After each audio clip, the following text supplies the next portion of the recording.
María su madre.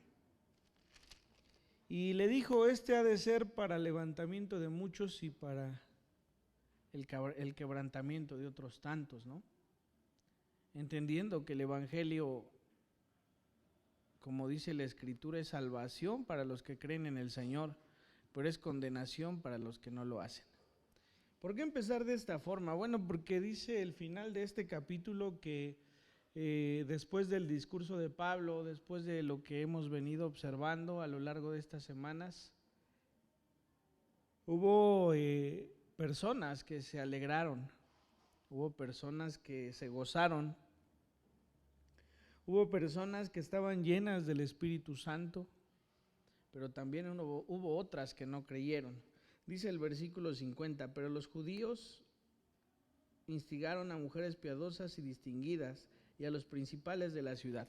Recordemos que la semana anterior veíamos que Antioquía de Pisidia era una ciudad importante por la comunicación que había en ella. Uno de los hombres más ricos de este país, Carlos Slim, es dueño de las comunicaciones prácticamente en la República. Por lo importante que son, obviamente generan ganancias incalculables. Cuando habla de estas mujeres piadosas, se habla de mujeres que acudían de repente a escuchar,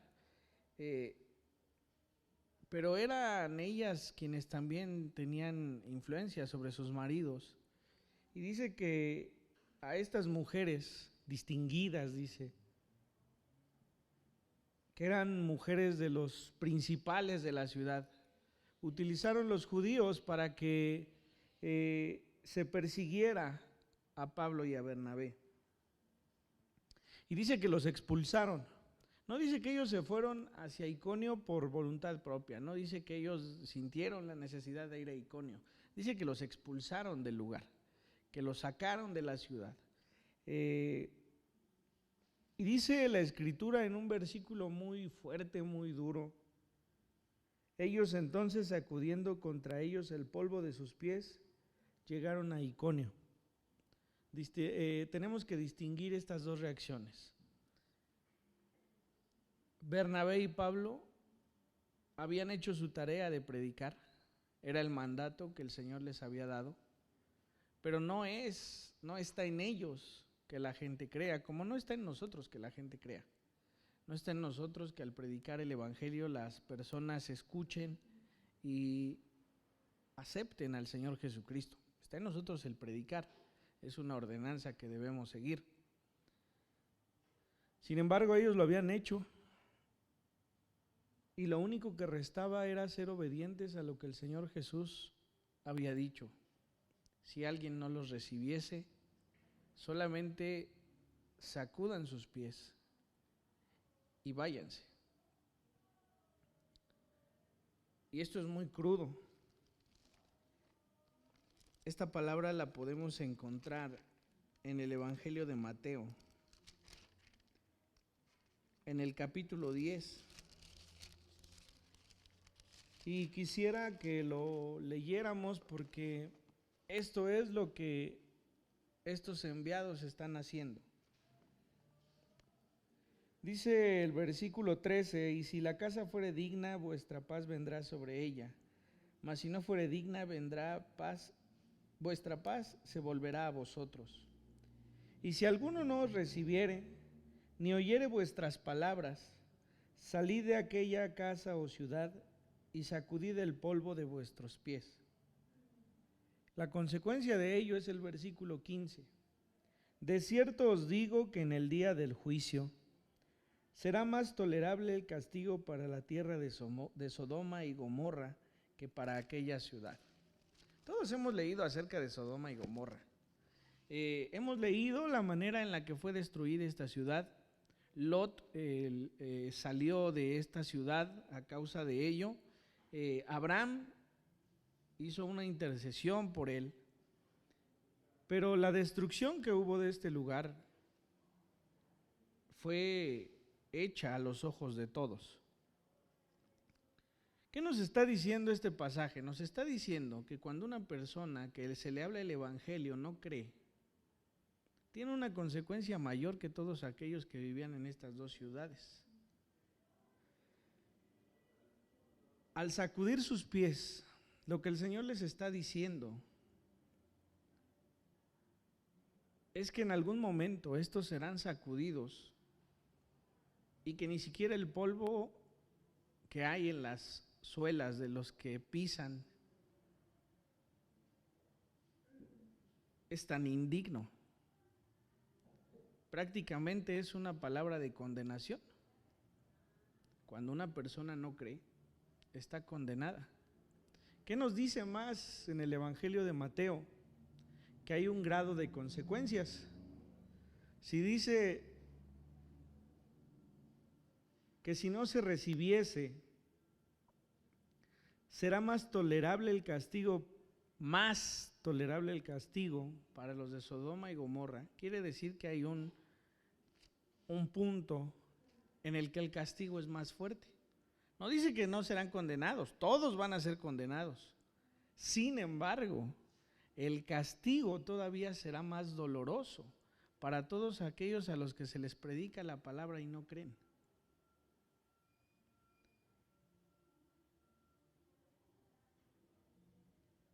Habla del día del juicio final. Es un juicio en el que nosotros no estaremos, porque antes el Señor ya nos habrá levantado en su segunda venida. Ese juicio es de condenación. Es decir, todos los que no han de creer serán presentados ante el gran trono blanco, como dice la Escritura allí en Apocalipsis.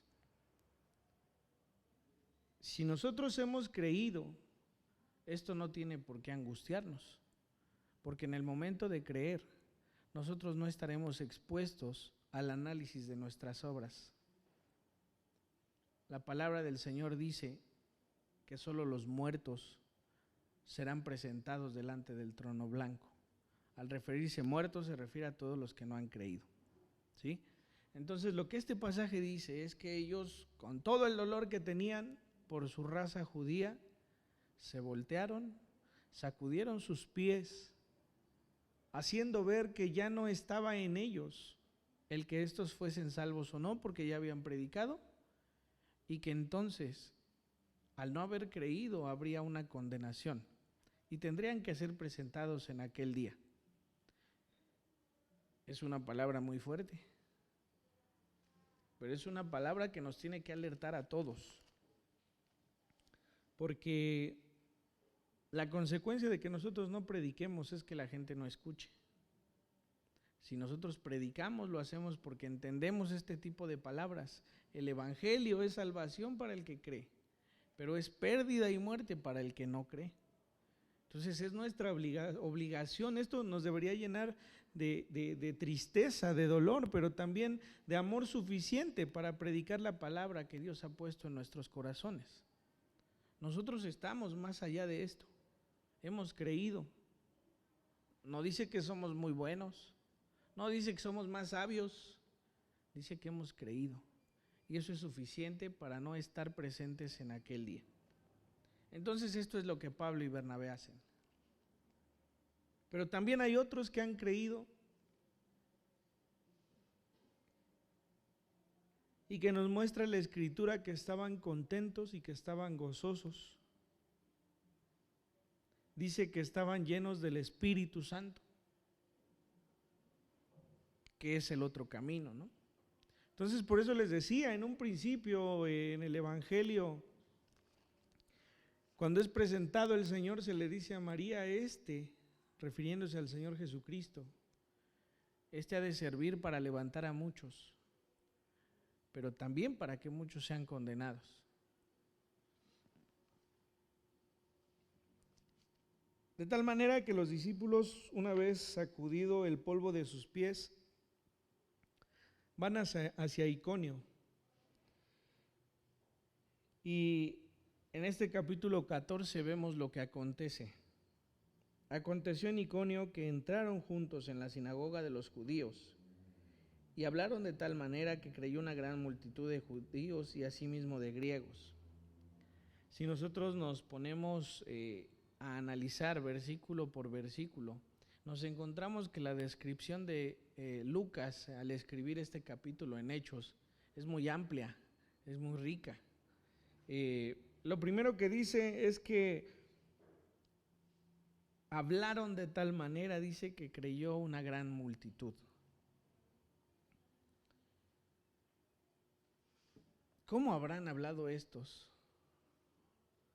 para que tanta gente creyera? Cuán rico habrá sido el discurso puesto por el Espíritu Santo de Dios en sus mentes y en sus bocas para que muchos creyeran. Dice Lucas, hablaron de tal manera, hablaron tan bien, hablaron tan efusivamente, hablaron tan llenos de amor, hablaron con tanta misericordia, hablaron con tanta vehemencia, hablaron con tanto atrevimiento, que una multitud creyó. Lo poderoso no es quien habló, lo poderoso es el mensaje. Hoy lo poderoso es el mensaje. En el pasado lo poderoso es el mensaje. En el futuro lo poderoso es el mensaje. Estos estaban llenos del Espíritu Santo. Cuando vimos que fueron enviados al primer viaje misionero, dice que el Espíritu Santo los apartó, los llenó, los capacitó para que estos fuesen y hablasen de tal manera que muchos creyesen. Eso es lo primero que nos deja ver. ¿Qué tenían en su mente estos dos hombres? ¿Tenían acaso el pensamiento de todos aquellos que decidieron no creer en la ciudad anterior? ¿Tenían en su mente acaso cuando volteando la espalda hacia esa ciudad sacudieron sus pies del polvo porque sabían lo que esto significaba? ¿Tenían en su mente acaso cómo el Señor les había alcanzado milagrosamente y hoy eran siervos de Él? Regularmente eso pasa. Cuando nosotros vamos viviendo y vamos creciendo y vamos madurando, es porque hay tantas cosas que Dios puede recordarnos. Cómo ha milagrosamente obrado en nuestras vidas. Cómo nos ha llenado de amor y misericordia inmerecida. ¿Cómo es que Él nos ha levantado con poder? ¿Cuánta misericordia ha habido de Él para nosotros que quisiésemos esa misericordia para los demás? Una palabra sentida, una palabra vivida, es una palabra firme en la cual la gente puede creer. Esto es lo que estos hombres hicieron, hablar de tal manera que tantos hayan creído.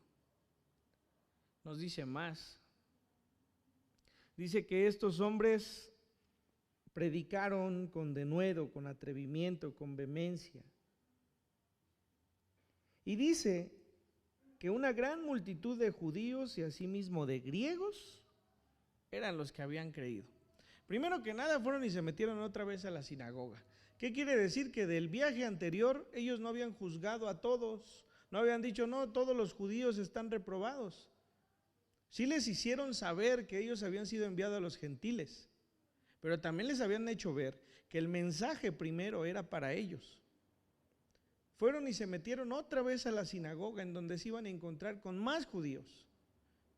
Quiere decir que ellos, a pesar de ser enviados a los gentiles, siempre llevaron palabra también a los judíos.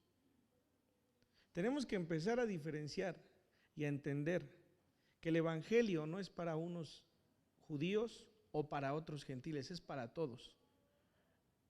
Y en ese costal vamos nosotros. Dice que fueron a la sinagoga y muchos gentiles y muchos judíos creyeron. El mensaje de salvación es para todo aquel que cree. Y es muy claro. El versículo 2 dice, mas los judíos que no creían excitaron y corrompieron los ánimos de los gentiles contra los hermanos. Es decir, que había judíos y gentiles que tampoco habían creído.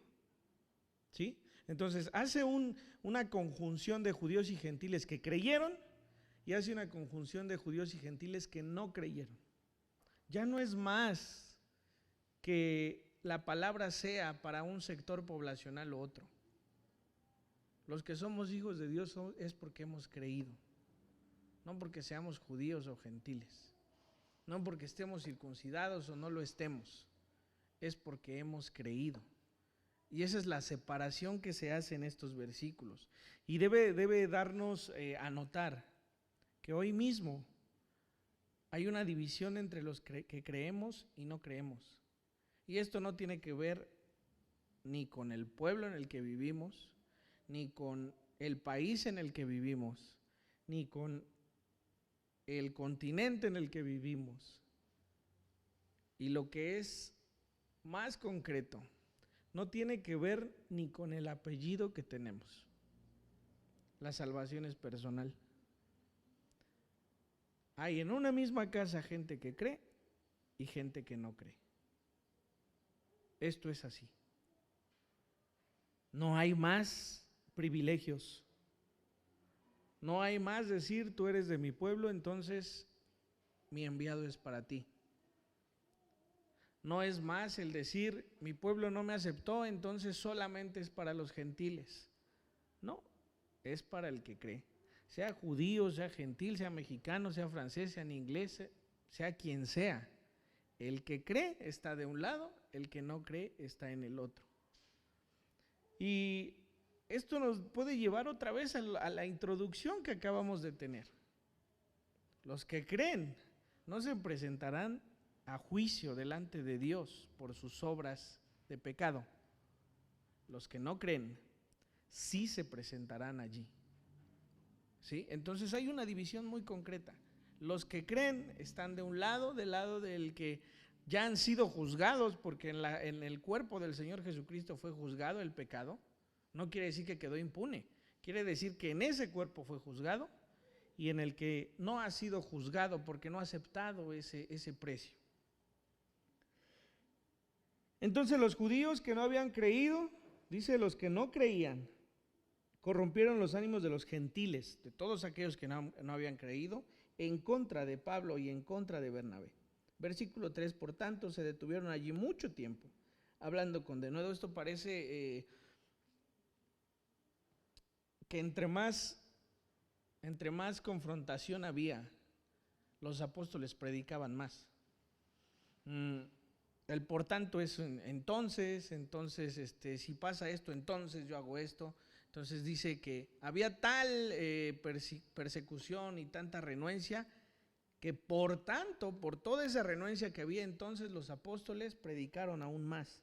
Por tanto se detuvieron allí mucho tiempo, hablando con denuedo, confiados en el Señor. Esto de confiados en el Señor nos debe dejar claro que a pesar de que estos hombres habían hablado de tal manera, su confianza no estaba en el discurso que acababan de expresar.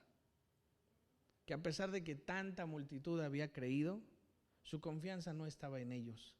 Dice, estaban confiados en el Señor. No solamente para predicar, también estaban confiados en que a pesar de que se les perseguía y que se les quería apedrear, ellos confiaban en que la voluntad de Dios era esa y que tenían que permanecer allí. Y esto nos habla a nosotros de lo que pasa a diario en nuestras vidas. Hermanos, comprendamos y vivamos en paz. El mal no puede alcanzarnos cuando Dios está con nosotros.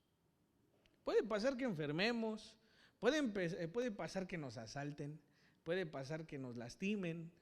Sin embargo, solo es si Dios lo permite. Y si Dios lo permite, dice la Escritura que todas las cosas nos ayudan a bien. Confiemos en ello. ¿Qué es lo más que nos puede pasar? Va a parecer muy ridículo lo que les voy a decir. ¿Que nos maten? Nos harían un favor. Y no porque me quiera morir. Pero lo mejor para nosotros es venir al Señor. Si no creemos esto, estamos en problemas, ¿eh? Si nosotros creemos que tenemos que seguir aquí 1000 años por querer ayudar a nuestros hijos, estamos muy equivocados. Porque si alguien se encarga de nuestros hijos es Dios. tenemos que estar confiados, confiados en que todo está en las manos de Dios.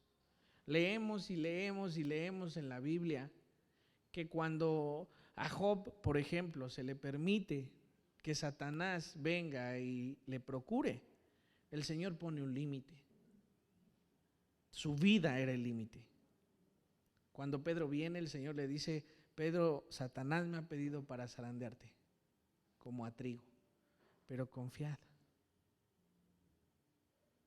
Hermanos, estamos expuestos, nuestra fe tiene que crecer de alguna forma. Y no va a ser estando sin ningún problema o sin ningún conflicto. Nosotros confiamos en el Señor de que todo pone en la mesa cuando tenemos muchas veces la necesidad de tener algo en la mesa. O nosotros podemos confiar en el Señor o en nuestro Dios que nos da salud cuando hemos estado expuestos a no tenerla. Ahí es cuando vemos su cuidado, ahí es cuando lo observamos. Entonces estos hombres conocían de tal forma al Señor que estaban confiados en que el estar en ese lugar era el propósito del Señor. Por eso es que nosotros, cuando seamos enviados a algún lugar, tenemos que estar seguros que es Dios quien nos envía, porque Él es el quien sostiene. Él es el que sostiene su obra y a su iglesia. Hay muchos hermanos que cada día arriesgan su vida en lugares donde no son aceptados por predicar la palabra del Señor, pero que Dios los sostiene milagrosamente y tiene cuidado de ellos. Entonces dice la palabra del Señor que ellos hablaban tanto, pero lo hacían confiados en que la voluntad del Señor estaba para con ellos. Dice: el cual daba testimonio a la palabra de su gracia. Es decir, confiaban tanto y el Señor les respaldaba tanto que entonces a través de ellos había señales y prodigios. Les decía en el tiempo de la alabanza que en el Evangelio de Juan la palabra señal está escrita. Y una señal, lo que quiere decir, definición de diccionario, es un indicio de. Entonces, la palabra en Juan decía: y este principio de señales hacía el Señor, este principio de indicios tenía el Señor, este principio de muestras tenía el Señor para decir que Él era Dios. Eso es una señal en la iglesia. Para ellos, las señales que ellos hacían eran un indicio de que el Señor estaba con ellos. Decía en el capítulo 3 de Juan, cuando se trae la palabra a Nicodemo, dice: hemos visto lo que haces y nadie puede hacer estas cosas si no está Dios con él. Es lo que Nicodemo le dice al Señor Jesucristo. Esas señales solamente son muestra de que Dios respalda lo que levanta. Y entonces estos hombres estaban respaldados por el Señor. Y la señal de que eso era cierto era que podían hacer a través de sus manos milagros y prodigios. Además de que ellos estaban dispuestos a dar la gloria al Señor en todo. Y la gente de la ciudad estaba dividida, dice la Escritura. Unos estaban con los judíos y otros con los apóstoles. Lo que vamos a leer a continuación, quizá lo podamos comprender a través de este contexto. Vamos al capítulo 10 de Mateo.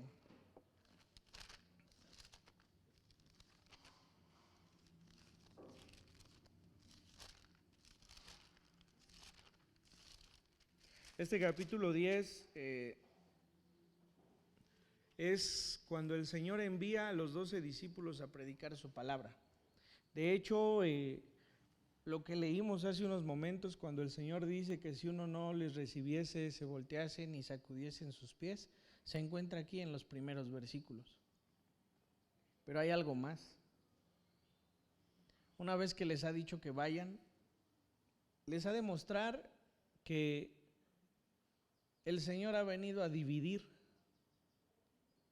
Dice el versículo 35, porque he venido para poner en disensión al hombre contra su padre, a la hija contra su madre y a la nuera contra su suegra. Y los enemigos del hombre serán los de su casa. El que ama a padre o madre más que a mí, no es digno de mí. El que ama a hijo o a hija más que a mí, no es digno de mí. No nos vino a echar a pelear. Lo que nos está diciendo es que el Evangelio iba a dividir opiniones. Les decía hace un momento, en una casa, en una misma casa, hay quien cree y quien no cree. Si nosotros como padres, o como hijos, o como hermanos, o como primos, o como amigos, no tenemos conflicto con el que no cree, algo estamos haciendo mal. Insisto, no es entrar en una plática sin sentido. Es que no aprobemos con nuestro silencio lo que no está bien. A veces no entendemos lo que está de por medio. Lo que está de por medio es la salvación de la gente. Y en esa gente incluimos a los nuestros. De tal forma que dice la Escritura aquí, que cuando se predique la palabra habrá tal división que en las mismas casas habrá una disensión entre padres, entre hijos, entre hermanos, entre hermanas. Está más fácil lo último, ¿no? Entre suegras y nueras. Pero debe haber un camino completamente distinto. No podemos aprobar lo que está mal, porque si lo permitimos, si lo aprobamos, está en juego la vida de los nuestros. Cuando Elí, el sacerdote, se le dice que sus hijos están abusando del sacerdocio que tienen, Elí dice que se sentó a esperar. Se le dijo, para prueba de esto, tus 2 hijos van a morir el mismo día.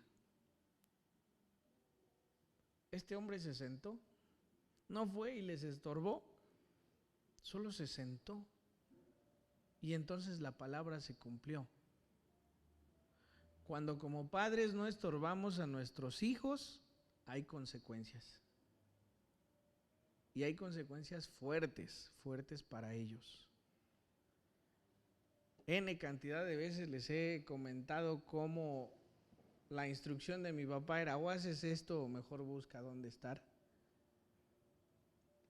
Yo creo que David puede contar las mismas N cantidad de veces que nuestro padre nos lo dijo. Yo me acuerdo muy bien de alguna vez que él me dijo: a mí Dios no me puede decir nada. Yo he buscado enseñarte a ti, he tratado de guiarte por su camino, te he estorbado, he hecho todo lo que está en mis manos para que tú estés a sus pies. Pero a partir de hoy, no vayas a la iglesia. Mejor no vayas. No puedo esperar que un día alguien que te vea allá afuera venga y me diga.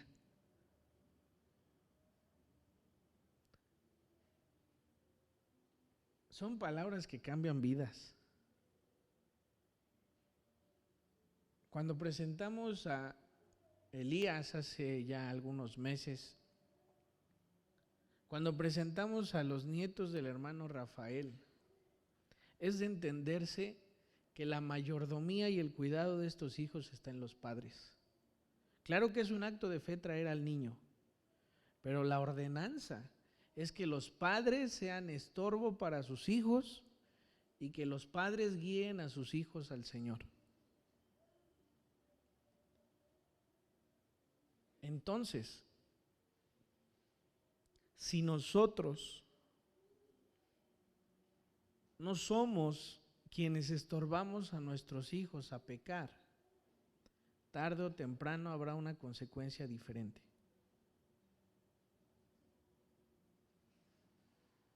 Lo que el Señor está diciendo es que el Evangelio algunos lo creerán y otros no lo harán. La salvación alcanzará a muchos en nuestras casas y separará a muchos de nuestras casas a ello. Pero la primer persona que es cómplice de ello son los padres. Vayamos a Proverbios 23.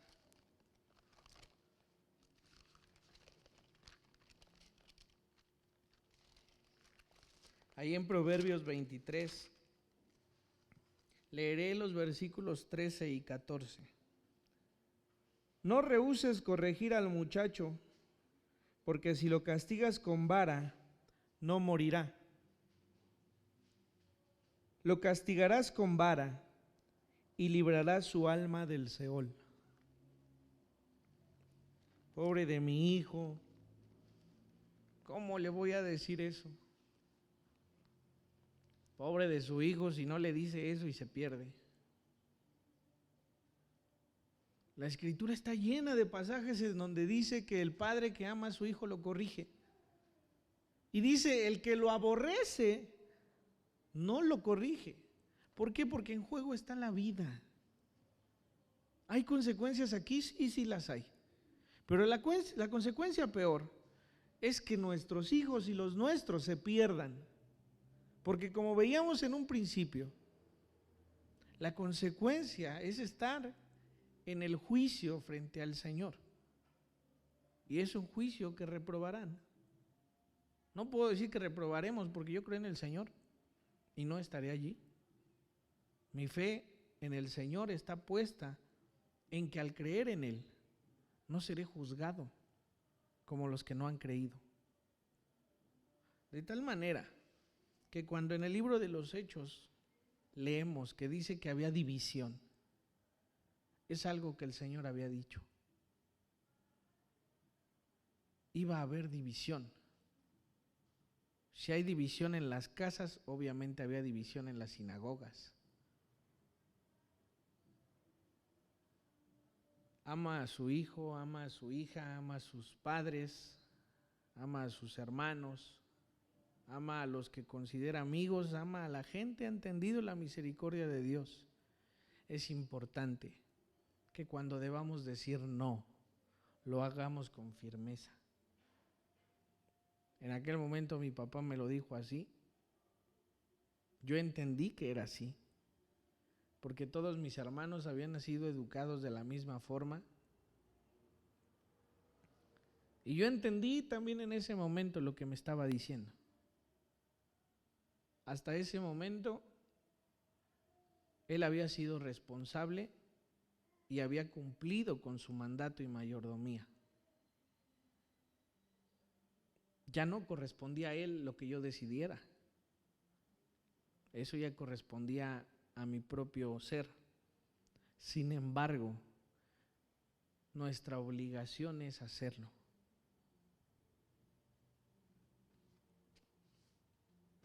Cada oportunidad que tengamos, hablemosle a nuestros hijos. En algún momento Dios tendrá misericordia. Ellos escucharán. Pero si somos cómplices, si nosotros aceptamos sus decisiones solo porque ya están mayorcitos, deberían ser mayorcitos para todo. Pero si eso sucede, nosotros estamos siendo cómplices. Como dice la Escritura, los estamos aborreciendo. Por eso dice, el que ama más a su padre o el que ama más a su hijo que a mí, no es digno. Lo que debemos sobreentender es que si les amamos, tenemos que hablarlos con firmeza, para entonces verlos libres, para entonces verlos del otro lado. Pero eso está en nosotros, el hacerlo. Ya para concluir,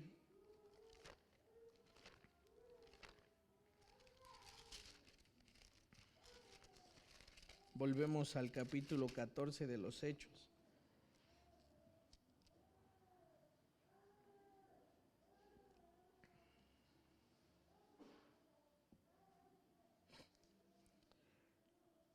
Había pasado mucho tiempo, dice estos primeros versículos, cuando Pablo y Bernabé habían decidido predicar la palabra y hacerlo con denuedo.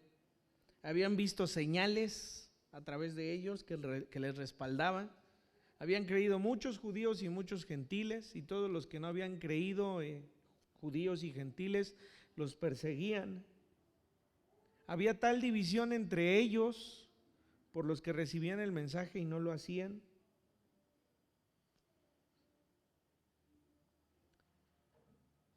Que concluye este primer acercamiento a este capítulo diciendo que todos aquellos que no creyeron les perseguían con el fin de apedrearles. Por eso es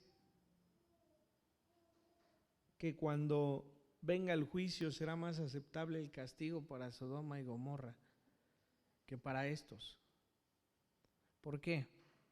Porque con amor los apóstoles fueron a entregarles la verdad. Con amor Dios ha enviado a sus profetas. Con amor Dios había enviado a sus jueces. Con amor Dios envió al Señor Jesucristo. Con amor trajo a los apóstoles. Todo para darnos una verdad. Siempre con amor. ¿Cuál fue la respuesta de muchos? La idolatría, el apedrear y el matar a los enviados del Señor, cuando solamente estaban recibiendo una palabra de salvación. Hay de aquellos que no crean, y esto deberá ser guardado en nuestro corazón y en nuestra mente. No seamos responsables, no seamos cómplices. Hablemos la palabra tal cual es, porque es cuestión de vida o es cuestión de muerte, y no es una vida o una muerte pasajera. Si leyésemos en Apocalipsis el castigo para los que han de ser señalados en aquel juicio, realmente deberíamos tener amor para con la gente. Dios ha sido misericordioso para con nosotros en todos los sentidos. Dios nos ha dado salvación y, como dice la Escritura, nos ha dado vida y vida en abundancia. Vamos a orar. Señor, te damos gracias. Es, Señor, una bendición inexplicable que la revelación del Evangelio esté a nuestros pies, que la revelación de tu palabra esté en nuestros corazones. Señor, no somos ni mejores ni peores que aquellos. No somos más sabios que ellos. Solamente hemos creído. Ten misericordia de todos aquellos, Señor. Permítenos con amor traer esta palabra y entender que a nosotros mismos tú nos has revelado el Evangelio para salvación. Llena a tu iglesia de un amor incalculable por todos aquellos que necesitan escuchar de tu palabra. Sé que hay muchos padres, muchas madres, muchos hijos que al escuchar esta palabra se angustian, porque hay en casa muchos que no han creído. Pero, Señor, dice tu palabra que si corrigen con vara, salvarán su alma del Seol. Te pido que haya firmeza en los corazones de los padres y en los corazones de los hijos. Si bien no es responsabilidad del padre que el hijo crea,